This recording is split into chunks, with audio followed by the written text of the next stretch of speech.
who are Bani Israel?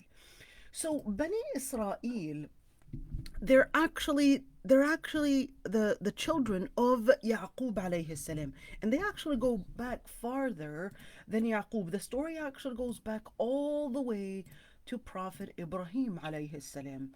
So what happened was is that, remember, when we look at Prophet Nuh alayhi salam, that was the start. Prophet Nuh alayhi salam, he was the one where you had people started to turn away from worshiping Allah subhanahu wa ta'ala, and they thought, well, I mean, why don't we just change a little bit and do some modification?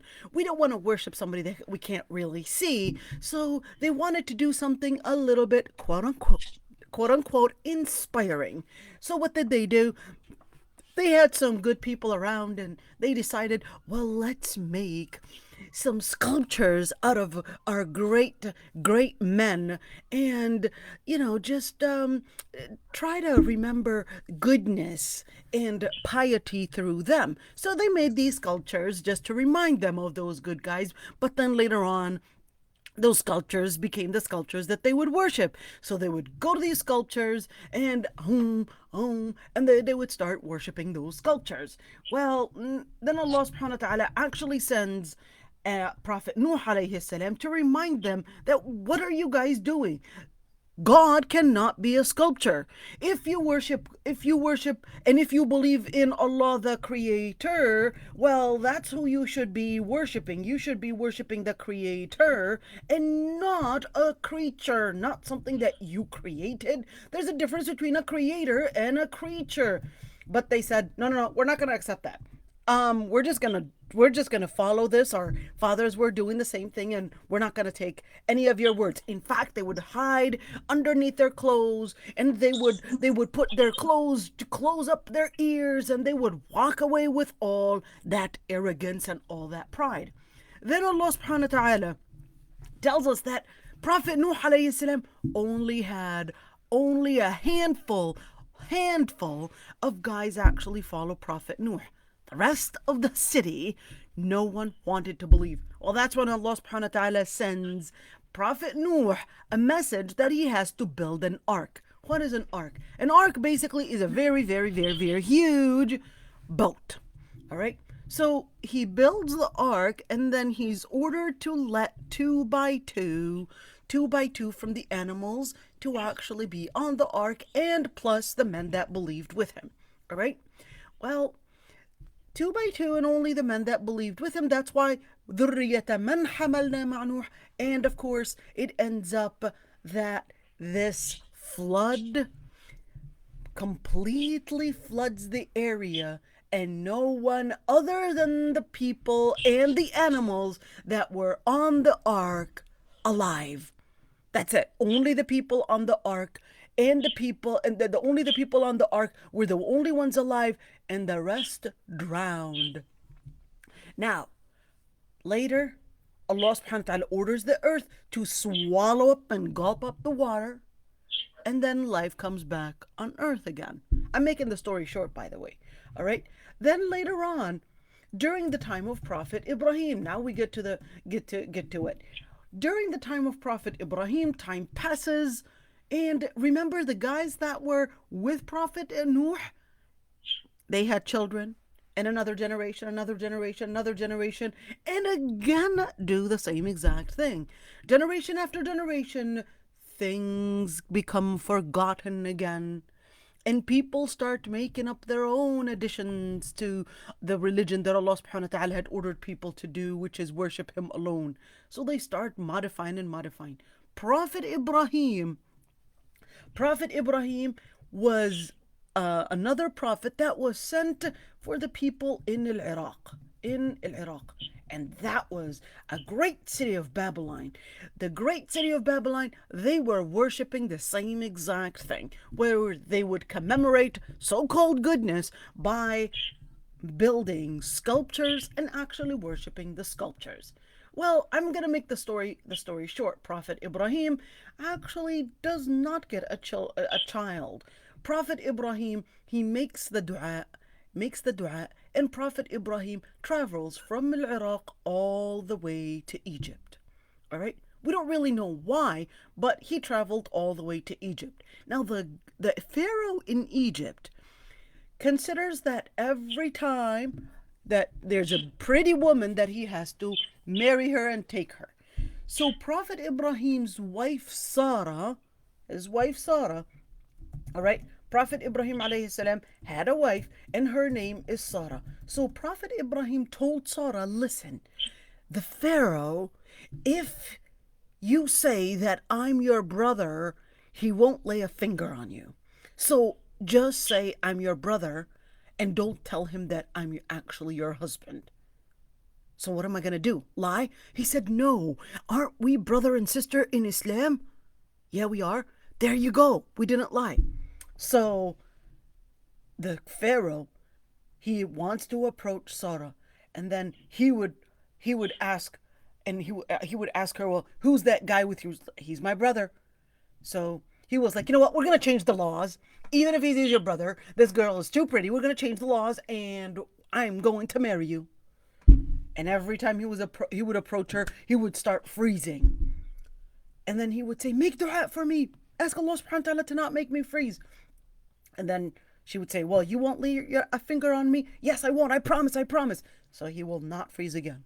And then she will make dua and then not freeze again. But he continued to do it several times.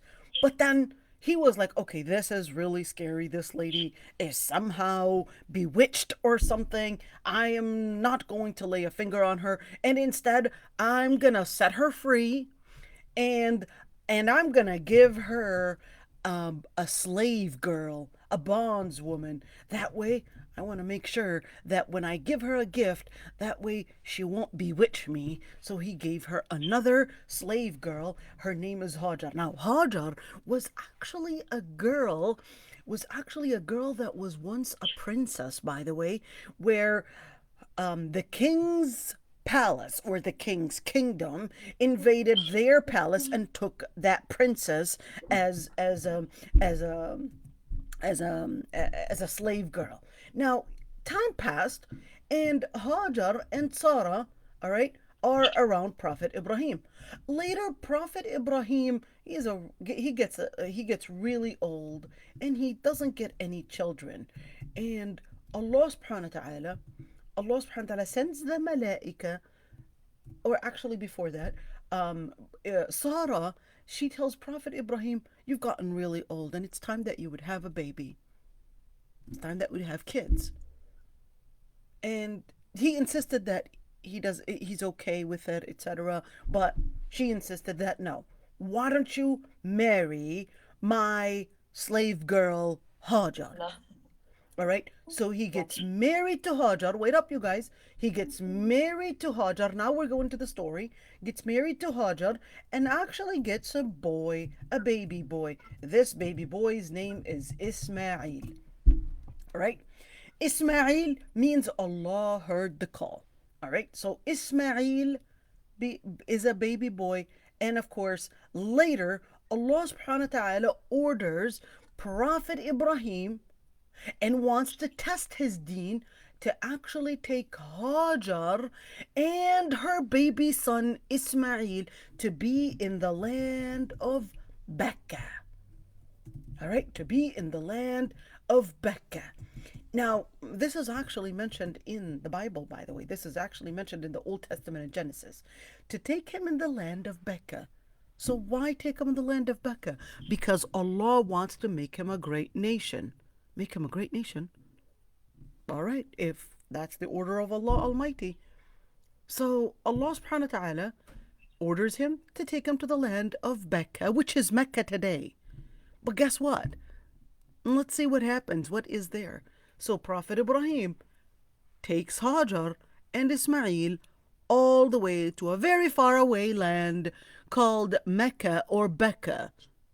But there's absolutely nothing there but an empty desert. You could see lizards running around slowly and trying to find water, but there's not even any water.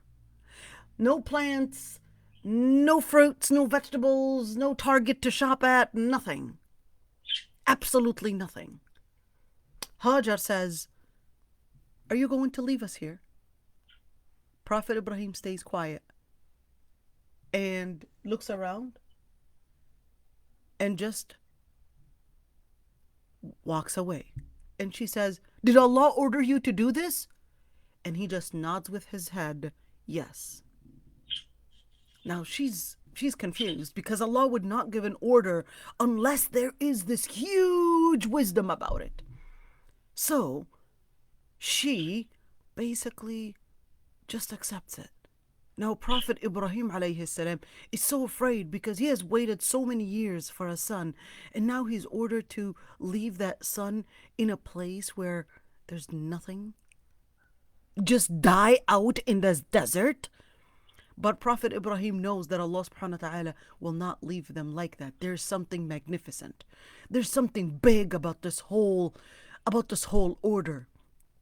So Prophet Ibrahim alayhi salam makes the dua and he says, Ya Allah, let some group of people find them and let them be practicing on their salah, considerate over their salah, and let them be pious and salihin. And he also wanted a prophet to also be from Ismail's children. So the story then, Prophet Ibrahim alayhi salam, we know when he left them, and that the story about Hajar, she starts, well, Prophet Ibrahim is gone. Now Ismail, this young child, is starting to get really thirsty. Hajar, I gotta figure something out. But how can I figure something out when there's nothing to figure out?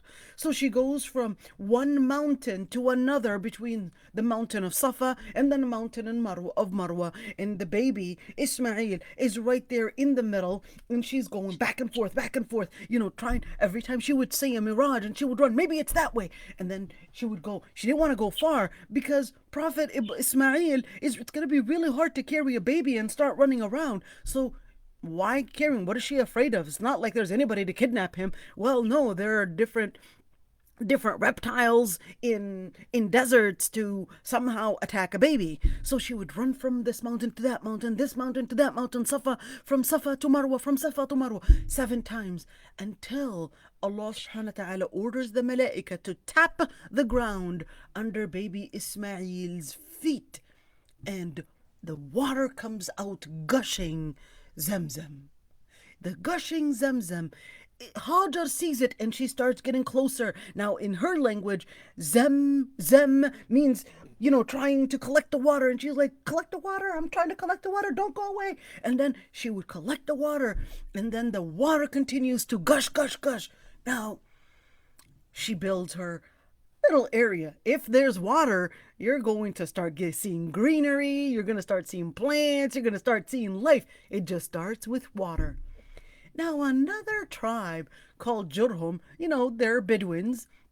They would be traveling, and Jurhum tribe, I'm going to write their name, Jurhum tribe, they actually saw that there is, they sent down some guy, and they said, let's see if we could find something. We could see some kind of birds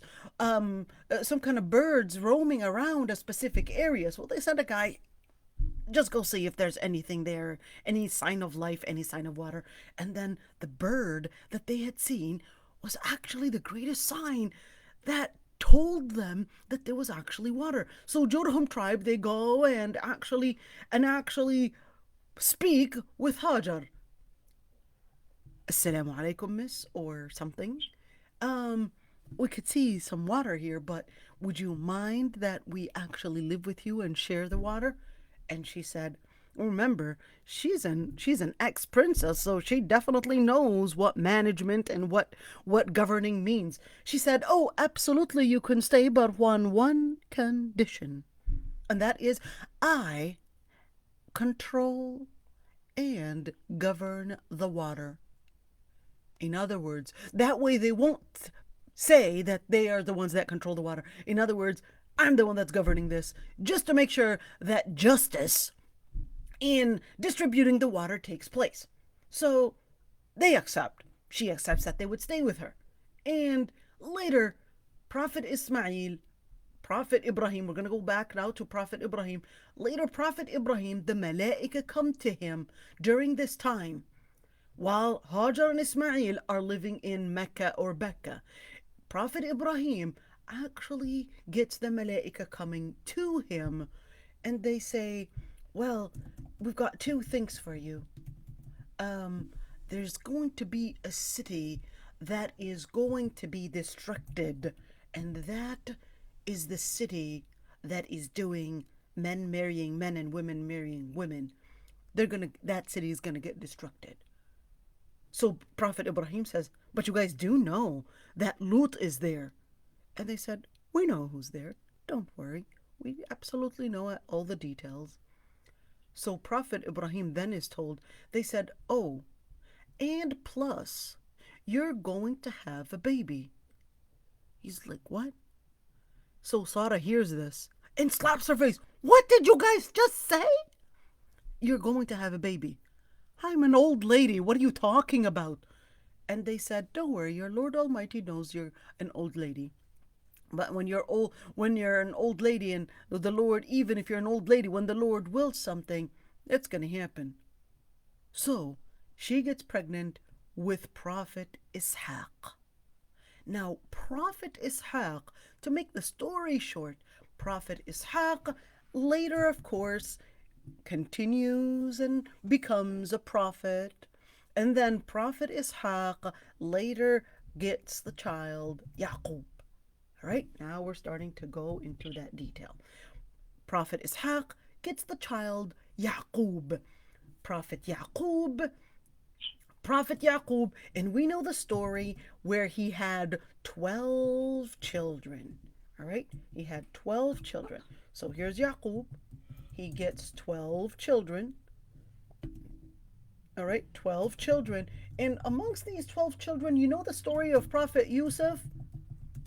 Was our Prophet Yusuf? Yep, we know the story of Prophet Yusuf. Now, the 12 children, all right, those are all actually called Bani Israel. All right, Bani Israel.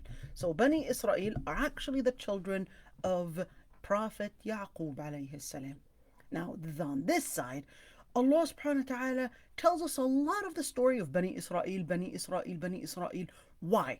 Well, even though their father, their Prophet Yaqub and Yusuf and Ishaq is a prophet and Ibrahim is a prophet, but Bani Israel, the children themselves, even though their dad is a prophet, but they don't carry the legacy of the pious children that really rule and really act based on what Allah subhanahu wa ta'ala had sent. Instead, they really do the same thing as what the different nations had done. They keep on changing the words, twisting the law, twisting everything, and down Allah subhanahu wa ta'ala sends a number of different prophets. Allah subhanahu wa ta'ala sends Musa and sends prophets that are from Bani Israel as well. Many prophets from Bani Israel. All right, many prophets. Most of them, we don't even know the list of their names. Prophet Harun, and of course we would know Zakaria. Now we're gonna get to that one. Now, at one point, the people of Bani Israel were living in Jerusalem, in Al-Quds. They were really not practicing right. In fact, even Prophet Zakaria was there, and Prophet Zakaria was trying to tell them that what they're doing in changing the words of Allah subhanahu wa ta'ala. So what were they doing? Like, for example, Allah subhanahu wa ta'ala orders them not to do interest. They will change it and actually do interest with other people. Allah subhanahu wa ta'ala orders them not to do matters like abusing the orphans. They will still do it. Now, when we forgot to mention one thing. So from from the time after Musa alayhi salam, I'm going to go back a little bit. From the time of Musa alayhi salam, remember during the story of Prophet Musa, I have some details about Prophet Musa. You guys can actually go back to it with details of Prophet Musa's story. And then later they get lost in the in the desert of Sinai. And then Prophet Dawood, after they come to Al Quds, Prophet Dawood, and then Prophet Sulaiman, they're all from Bani Israel. They would then govern after they conquer Al Quds, but then they would again change the laws, and then they become, instead of the kings that are controlling that area from the time of Prophet Sulaiman, to later becoming the ones to be controlled. Who was controlling that area? It was the Roman Empire. Prophet Zakaria was telling them to do this. Now, during that time, a lady, a lady, she is a pious woman. She makes the dua, Ya Allah, let me have a child, and I will let this child be a child that will worship you and be in the temple. A temple is a masjid, and will serve you there. And I make an oath that they would just be there at your service 24/7 in the temple or in that masjid. So she gets pregnant, and when, of course, they didn't have ultrasounds that then, so no one really knew that she actually thought it was going to be a boy. She gets a baby, and the baby turned out to be a girl. None other but Maryam. What? What are we going to do now? What's wrong? Well, we can't have women enter the masjid. That was their law. They can't have a woman enter the masjid. So yeah, ma'am, sorry, but women are not to be entering the masjid, and no, we can't fulfill your oath. So Prophet Zakaria said, no, no, I will.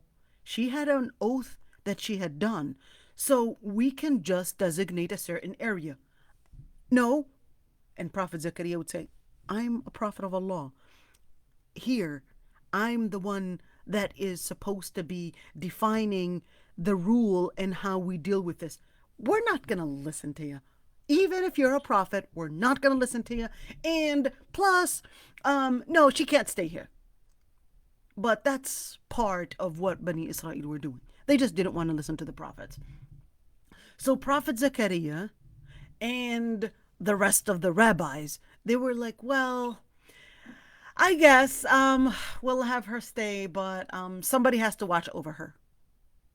So Prophet Zakaria and the rest of the guys, they would have, their the it was like the stick that they would read the Torah with.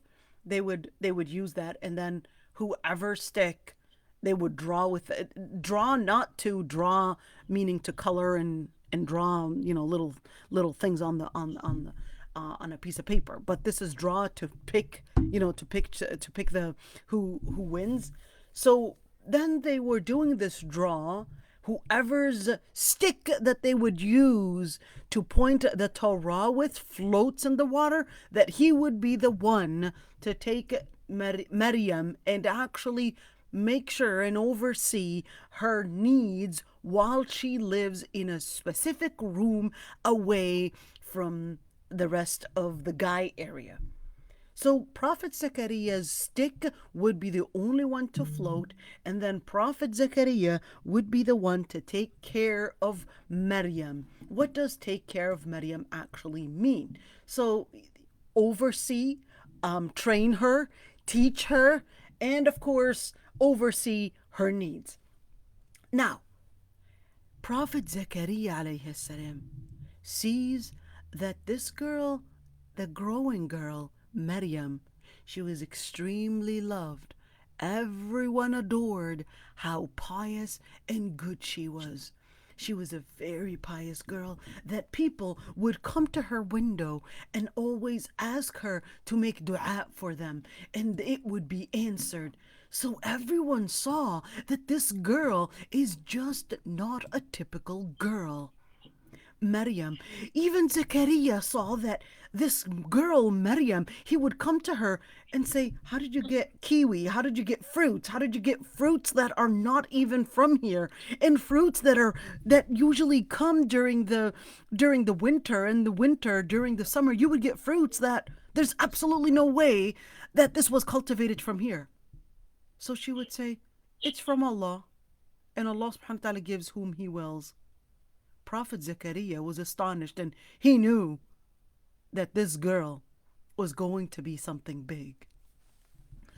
So Prophet Zakaria, when he sees this, he's reminded, like, make, Ya Allah, just like you give Maryam rizq, give me a rizq, and I want a son. He didn't get any children. I want a son, and I want the son also to be a prophet. So Prophet Zakaria gets the malaika coming to him that he is going to get a son, and that he's supposed to be silent for 3 days. He gets the son Yahya. All right? Gets the son Yahya. Maryam, on the other hand, Allah subhanahu wa ta'ala orders her to go eastwards. Maryam was really unaware of why go eastwards. Just head eastwards. There's something big that's going to happen. So Maryam goes eastwards and walks and walks and walks. And then, all of a sudden, who are you? What are you doing here? It's a man standing. She gets so petrified, so afraid, and she says, don't even get near me. You stay, and I just hope you're a pious man to not even approach. So he says, don't worry. I'm actually a messenger from your Lord Almighty. I'm actually an angel. So she's confused, like, what? What's going on? And he says, well, I'm here to tell you that you're going to have a son who's going to be a prophet. I'm going to be a mother. How's that even possible? I didn't even get married. And never was I a woman that would have any boyfriends either. So that's not even possible. How can that happen? So Jibreel alayhi salam says, your Lord Almighty, when He wills something, it so happens. So then she gets pregnant, and she's in pain. She's wondering what's going to happen. How am I going to confront my people like this? What are they going to think of me? They're not going to believe that this was an angel that came to me. No, what am I going to say? So there she is. She's starting to get the contractions. She's starting to get the pains. And all of a sudden, she's like, oh, I wish I were dead before this. I don't even know what to do. So then Prophet Isa comes out, and then the angel or Prophet Isa alayhi salam says, don't worry, don't be sad. Allah Almighty had actually made, and notice that he told her, don't be sad. Was she really sad? Well, she definitely was sad, and she was in pain too. So he said, don't worry and don't be sad. Your Lord Almighty is making right here, right underneath you, a holy place. And tap on the palm tree, because the palm tree is going to let down some dates, and the dates are going to be falling on you. Each from them, it'll generate power, it'll give you energy. So tap on the palm trees, and they will calm you down. She carries Prophet Isa alayhi salam. Now the angel Jibril alayhi salam orders her to carry Isa and actually go back to the city. So she carries Prophet Isa and she goes to the city. But she was ordered one thing: not to speak and not to utter not even a word. So she goes, and everybody's like, Oh my God. She's actually carrying a baby. What are you doing? Your mother, your ancestors, your fathers, all the children of Bani Israel, you were a chosen girl. You were chosen to be in the masjid. What are you doing with the baby? Are you serious? No one in your family was actually a person to do boyfriends and girlfriends and do these kind of stuff. So everybody gathers. And then they say, okay, good young lady, you have an explanation to do. She can't speak. She's not allowed to say anything. So she points at the baby, Aysha. And they just said, seriously, and you actually want us to speak and ask a baby? Are you out of your mind? And she just doesn't say anything. But the baby, just a couple of days or a month or something old, then he speaks right in front of everyone. It's a miracle right there. And says, I am a prophet of the Lord Almighty. This is the first prophet to be a prophet from birth. Prophet of Allah Almighty, and my Lord Almighty ordered me to be good to my mother and to later carry the message of the Lord Almighty. Well, Bani Israel, they're like, what? More prophets to tell us what we shouldn't be doing? We don't want that. We have to get rid of this baby. We have to get rid of this child. We have to get rid of the mother. It's clear. We could see it's a miracle right there, but the last thing we would want is another prophet after Zakaria and even Yahya to start telling us and ruin our business for us. Business? What business are they talking about? Well, the rabbis at the time were actually doing a business of their religion. So what were they doing? They were the ones that would change their religion in order to tell people to pay for them. And they would make businesses from haram money, and they don't want anybody confronting them, telling them. And those were the rabbis, those were the teachers. They didn't want anybody telling them that this is wrong. So they would be the ones to lay out the law and actually tell people that they still have to abide by the law. They were definitely playing many games in the religion of Allah. So they didn't want another prophet. So they said, well, let's plot. We got to do something here. And what they do, Prophet Isa alayhi salam is aware that these people are trying to take away the truth. They're trying to change the truth. And later, Prophet Isa alayhi salam only gets a couple people believing in him. And those were called al-Hawariyin.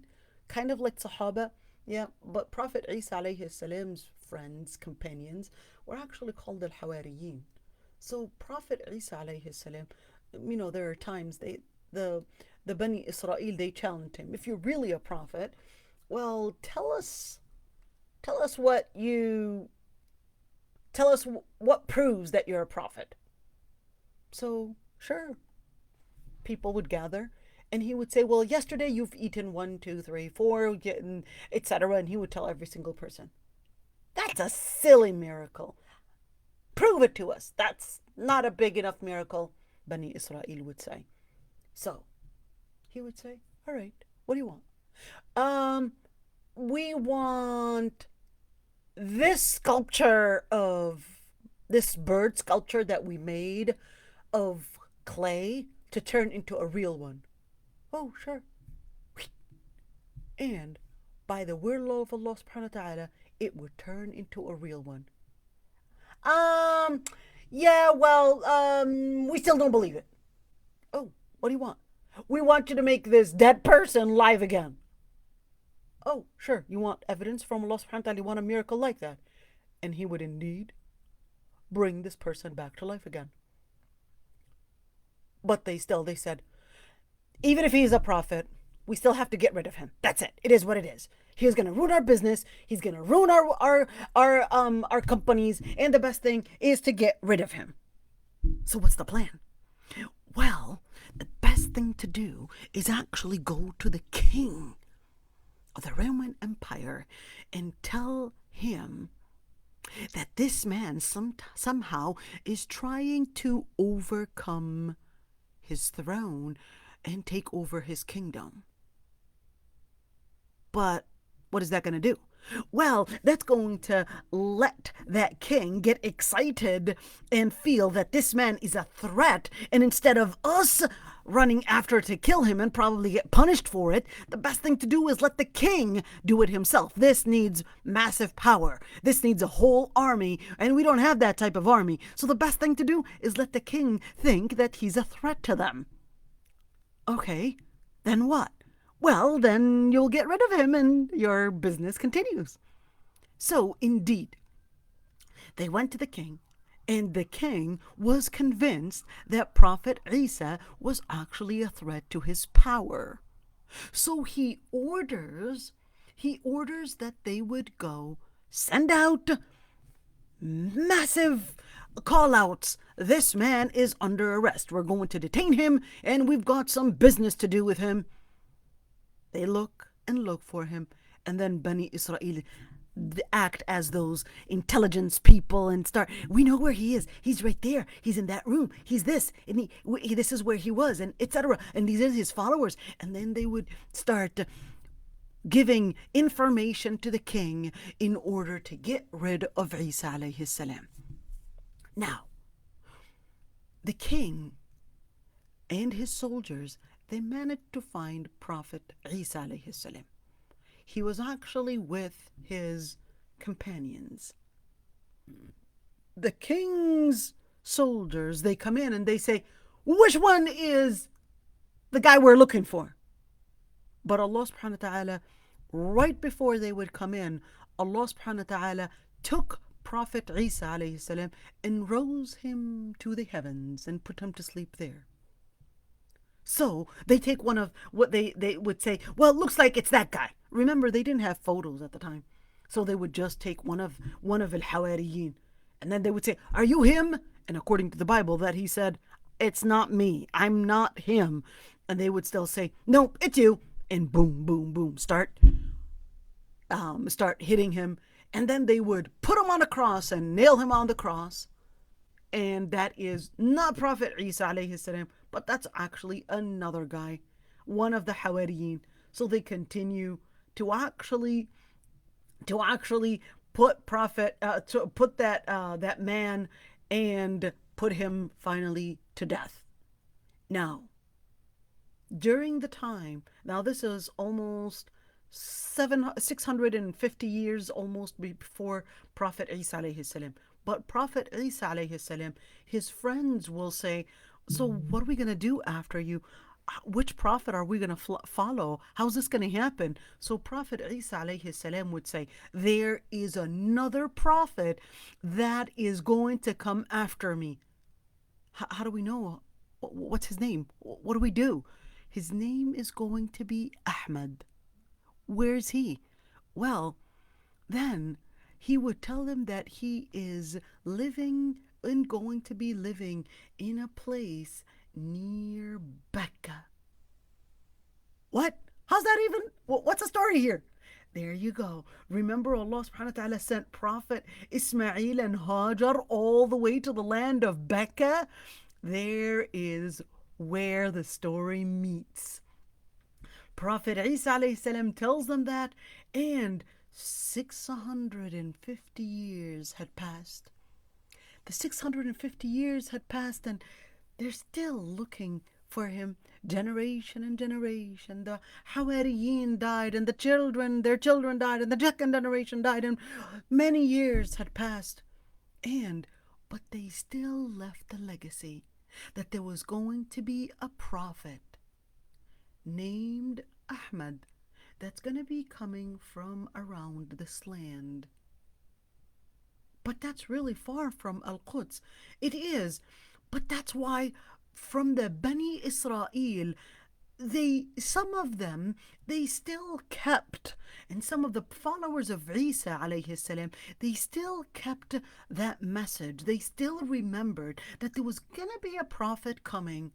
So, a group of Bani Israel, they actually moved to Medina because according to their studies, that there was going to be a prophet coming from that area, and in order to probably have the blessing of probably it being one of their children, so they decided, well, let's see if we could just, live here and we can carry on the message from here.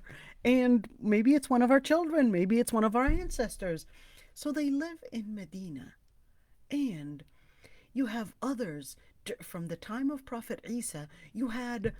There was this dispute after Prophet Isa alayhi salam was risen to the heavens. They were wondering. You had the Roman Empire later. Some people embrace that. Oh, he is actually a man of some superpowers. Maybe he's God. Another group. Maybe Isa was the son of God. Another group. No, he was a prophet. But the Roman Empire was like, you calling him a prophet? We're going to run after you in the mountains and in the woods, and we're going to kill you. Very few people remained out of those that said that Prophet Isa was a prophet and not a god or the son of God. So the Roman Empire during that time, they said, well, you had people embrace the message of Prophet Isa alayhi salam, and then later they would change it and change it. And then they would add and start to say, well, he's the son of God. And the Roman Empire was like, well, yeah, it sounds more inspiring to say the son of God. And Prophet Isa alayhi salam, his own Injil, the own words, the words that Allah subhanahu wa ta'ala sent on Prophet Isa alayhi salam were never kept. So what remained? The Hawariyin had said some stories, but the stories were actually told, but people would keep adding on to the story, and that's where other people from different parts of the Mesopotamia, which is like Greece, like Egypt, and different places, Syria, etc. They want to carry on that message, so they started mentioning the stories of what they remember. But of course, a number of different years. It wasn't the Prophet Isa alayhi salam's friends that were saying the story. It was actually other people that were saying the story. So Mark, Luke, and John were actually not the Prophet Isa alayhi salam's friends, but those were actually people that later came and never met Prophet Isa. And some of them, they never even met even Prophet Isa alayhi salam's friends. In fact, they never met Prophet Isa alayhi salam's friends. So they wanted to write the stories of what was told, but that happened in such a long time, and we didn't even meet the people. We'll just write what people say. And they would write what people say. But then later the church said, well, yeah, some of the words in the Bible are actually saying and would actually hint that he's a prophet. We can't have that going like that. So what should we do? Well, we need to change the words and modify the interpretation to make it say that he was really the Son of God. And then it was modifying and changing the words. Now, on the other hand, 600 years had passed. Ismail alayhi salam. Now we're going to go back into the story, right? We're going to go back because we didn't continue. This is the Bani Israel story right there, all right? Remember, now we're just going to go back in history almost 2,000, 3,000 years back again. Prophet Ibrahim, actually, when he leaves Prophet Ismail alayhi salam in the land of Becca, he doesn't tell him to come back because he knows that there is a plan for Prophet Ismail alayhi salam. Prophet Ismail marries a lady from the people of Jurhum, later starts learning their language, and later lives with them, and later gets children, and the children grow, and the generation after generation, 2,000, 3,000 years almost had passed, and still remembered is what Prophet Isa alayhi salam said, that there was going to be a coming prophet. But the information and the details were just known that it's going to be from here. So there were people from the Bani Israel that were living in Mecca and were, around Mecca. So they actually chose Medina and around Medina.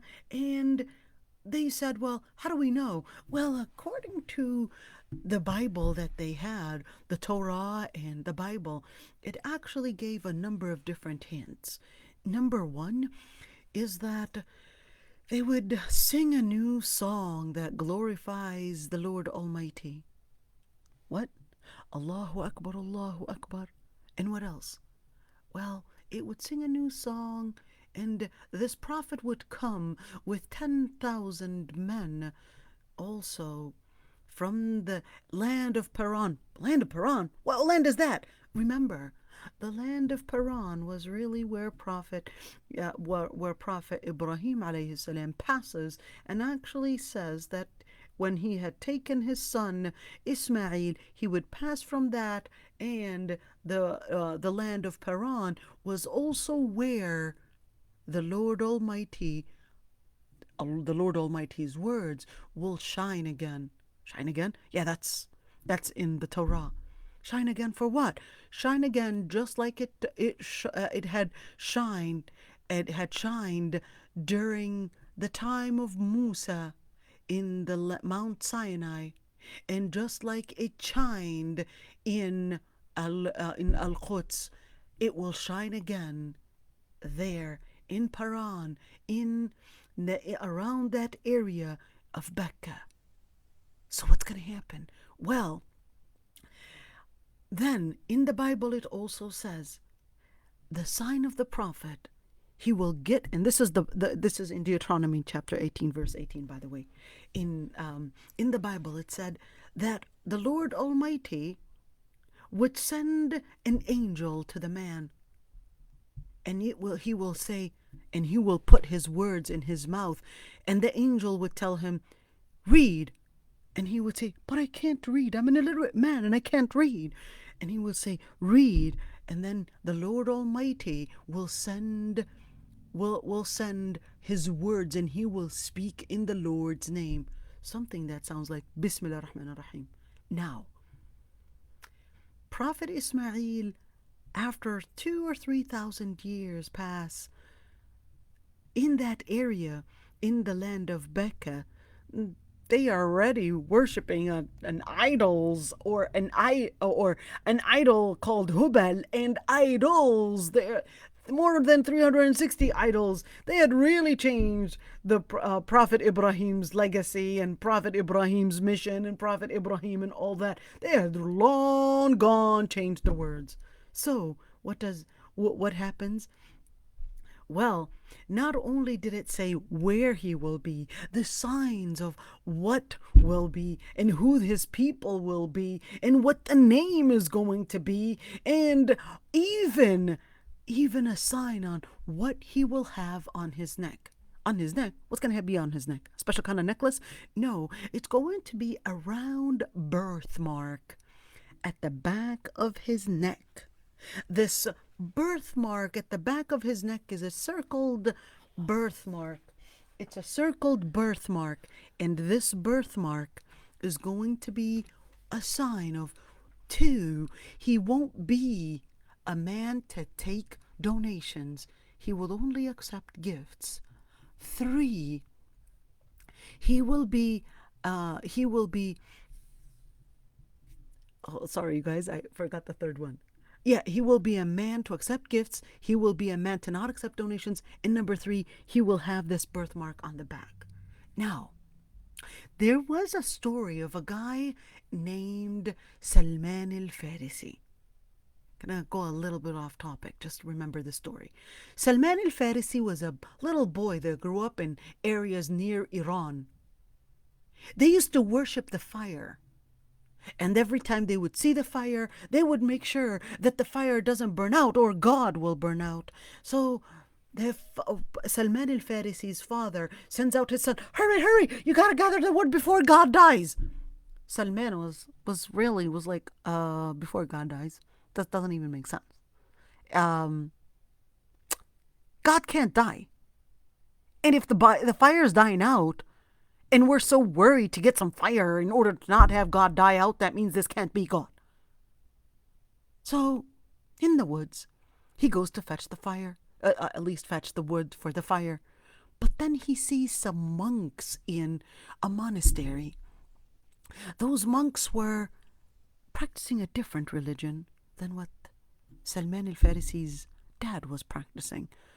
They practice a religion where they talk about Prophet Isa, and they're far away from the city, and they practice and read the legacy of Prophet Isa alayhi salam. And then he decides he wants to join them. But then he's still a young boy. His dad says, no, you're going to follow what we are doing. But he continues that, no, you can't force me to do the wrong thing. Salman al-Farisi and the guys that are with him, the guys that are with him in the monastery, they become really old, and one after another die out. But before the last one died, Salman al-Farisi said, what should I do after you? I need to learn more about the truth, and I need to learn more about the religion. So they said, well, you need to go off to another monastery, and there are still those guys carrying the legacy. So he goes to a place in Iraq called Ammuriya. So they go, and then there they would al-Mosul, and then Ammuriya, and then he would be with them, and then the same thing happens again. They get old, about to die, but the message is still there. So Salman al-Farisi says, well, what do you order me, and what should I do after you? I still need to learn more. And they said, well, you need to go off to the land near Becca, in specifically Becca and the area that has a special kinds of dates. There's going to be a prophet coming. His name is Ahmed. He's going to have this mark on his back, right behind his neck. He's not going to accept donations, and he's going to be he's going to be a person that is calling for worshiping the Lord Almighty only. So off he wants to go, but then he hears, oh look, there's a caravan that actually wants to go. But then he finds himself that there was this guy that sold him as a slave, and he's like, but I'm not a slave. But then he ends up somehow getting sold as a slave. You want to continue, or should we leave you out in the desert? So he said, okay, I guess there's no way out for survival here unless I would accept that I'm a slave. All right, it is what it is. As long as I go to Medina, and as long as I go to that city and actually meet that prophet, it is what it is, and I'll stay. So he stays. Then fast forward, Salman al-Farisi is there, and when Prophet Muhammad was calling to Islam in the land of Becca, the people in Medina, the Bani Israel in Medina, were always making those tribes, those Arabi tribes, in order to control them. They were always making them always at war with each other. That way they can control them. And they will tell them, one day we're going to have a prophet coming from our tribe, and we're going to kill you all. You hear that? So the Arab were like, whatever you guys are saying. Whatever, you can believe in all that fallacy that you're talking about. Whatever. They didn't even believe them. But until one day, a group of them were going to worship and do the pilgrimage in Mecca. So Prophet Muhammad was already was already a prophet there and was already doing the da'wah there, telling people about Islam there. And he comes across these guys that were come from Medina, and he tells them about Islam. He tells them about his prophethood, and they were like, wait a minute. He has the same exact description that the Bani Israel people are telling us about in Medina. So they become the first Muslim in Medina. And then they will say, you know what, we'll come back to you next year. And well, actually, the Prophet told them to come back next year. And they will actually then say, you know, we are actually at war in Medina. We are really sick and tired of many, many, many years of war. We want you to bring us peace. You're a man of peace. You're a man of governing, ruling. We could see something great in you, and you're a prophet. Why don't you come to Medina? So the Prophet ﷺ starts to gather his companions. We have a new place to go to, Medina. They go to Medina, but Salman al-Farisi, and when it was time for the Prophet ﷺ to himself migrate to Medina, Salman al-Farisi, the old guy that we talked about, that his father used to worship the fire and was taken as a slave, he ends up actually getting sold to this rabbi. In other words, he's a teacher. He's one of the Bani Israel. His master is one of the Bani Israel's teachers. So then Salman al-Farisi, the rabbis, all the people in Medina, they're overlooking, who's this new guy that is going to be governing in Medina. So they all stand out. Everyone is there to just see who's that person. So Salman al-Farisi looks at the rabbi and says, is it him? Is he the prophet that we're waiting for? And the rabbi said, it is. So Salman al-Farisi says, so what's the plan? The rabbi says, he's not from the children of Israel. The mission, we're going to go after him, but by killing him. Why? But I thought he was really the prophet. He's not from the children of Israel. No more questions asked. We need to get rid of him. And that's basically it. How are we going to get rid of him? Well, it starts by us opposing his message. But Salman al-Farisi, he didn't even care what tribe he was from. He didn't care that he was from Bani Israel or not. He just wanted to follow the truth. So, Salman al-Farisi wanted more assurance. He wanted more than just the confirmation from that rabbi. So he tells, well, he actually goes himself to Prophet Muhammad ﷺ, gets a bowl of dates, and he says, this is a donation from me to you. Prophet Muhammad ﷺ doesn't take it and just gives it to his friends. Salman al-Farisi just understands, here's evidence number one. So the second day, he actually goes to him and he says, this is a bowl of dates that I'm giving you as a gift. And the Prophet ﷺ eats from it. Now, the third day, he really wanted to see the birthmark that was on his neck, but he didn't know how to get there. So Prophet Muhammad ﷺ was carrying, somebody had died and he was carrying it and walking in the middle of the road. So Salman al-Farisi starts jumping, trying to look behind the Prophet ﷺ's neck to see, is that mark there? So the Prophet ﷺ knows what he's looking for, drops his cloak, and Salman al-Farisi sees it.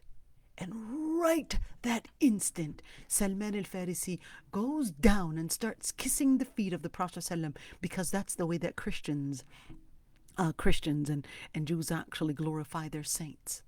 kissing the leg, and then he would say, Ashhadu an la ilaha illallah wa ashhadu anna Muhammadan Rasulullah. He remembered all the different things that were the legacies of the coming prophet, on why Allah subhanahu wa ta'ala would send Prophet Ismail all the way to the land of Becca, and what the Bible was saying about the land of Becca, and how there's going to be a coming prophet named Ahmad and Muhammad, and all that, and all the story of that, the story of how Allah subhanahu wa ta'ala will make this be not only a nation to be like that, but a nation to be a magnificent nation. That's not only in the Quran, but that's also read in the Bible. And more people, and even from the rabbis, some of them, like Abdullah ibn Salam, also become Muslim. But other rabbis, no, we're going to fight him to the end. There are different tribes, not time to say it. So, yep, this is the story of Bani Israel and the story of the different prophets. So we mentioned different prophets, so you could see it here. We didn't mention the story of Prophet Lut. Actually, we said it another time.